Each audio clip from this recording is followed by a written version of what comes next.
নমস্কার বন্ধুরা, ঝিনুকের রান্নাঘরে আপনাদের সকলকে স্বাগতম। তো আজকে আবারও একটি নতুন রেসিপি নিয়ে চলে এসেছি। তো যারা এখনও পর্যন্ত চ্যানেলটিকে সাবস্ক্রাইব করেনি তারা চ্যানেলটিকে সাবস্ক্রাইব করে নিন এবং অন্যদেরকেও শেয়ার করে দিয়ে তাদেরকেও নতুন নতুন রেসিপি দেখার সুযোগ করে দিন। তো চলো দেখা যাক আজকে কি নতুন রেসিপি নিয়ে চলে এসেছি। ব্রকলি ডাঁটা দিয়ে মৌলা মাছ করতে আমরা এখানে নিয়ে নিয়েছি মৌলা মাছগুলোকে আমরা হলুদ এবং নুন দিয়ে মাখিয়ে নিয়েছি। এখানে আমরা ব্রকলি ডাঁটাগুলো কেটে নিয়েছি এবং সেদ্ধও করে নিয়েছি। এখানে পেঁয়াজ বেটে নিয়েছি, রসুনের পেস্ট করে নিয়েছি, এখানে আদা পেস্ট করে নিয়েছি। কড়াইতে এবার দিয়ে দেবো সাদা তেল। তেলটা গরম হয়ে গেছে, এর মধ্যে এবার দিয়ে দেবো মাছগুলো।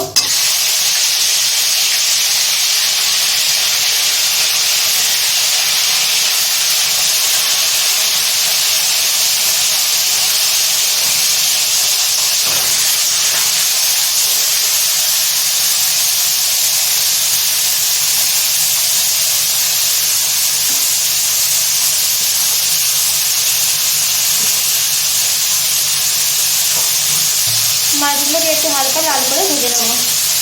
তো মাছগুলো আমরা ভেজে নিয়েছি। আচ্ছা, এই তেলের মধ্যে এবার দিয়ে দেবো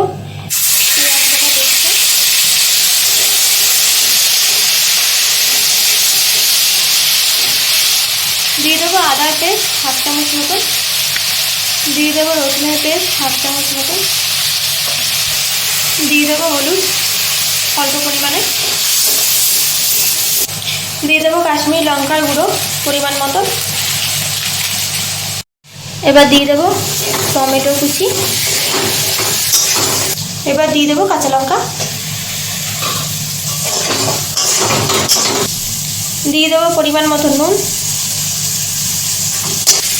দিয়ে দেবো সামান্য পরিমাণে চিনি। এবার মশলাটাকে একটু ভালো করে কষিয়ে নেবো। তো মশলাটা কষানো হয়ে গেছে, মধ্যে এবার দিয়ে দেবো ব্রকলি ডাঁটাগুলো,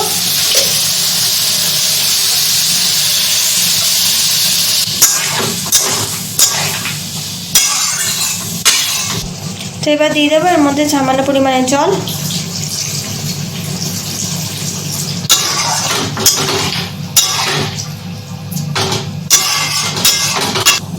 তো জলটা ফুটে গেছে, এর মধ্যে এবার দিয়ে দেবো মাছগুলো, ভালো করে একটু নাড়াচাড়া করে নিয়ে এবার চাপা দিই। মধ্যে দিয়ে দেবো ধনেপাতা কুচি,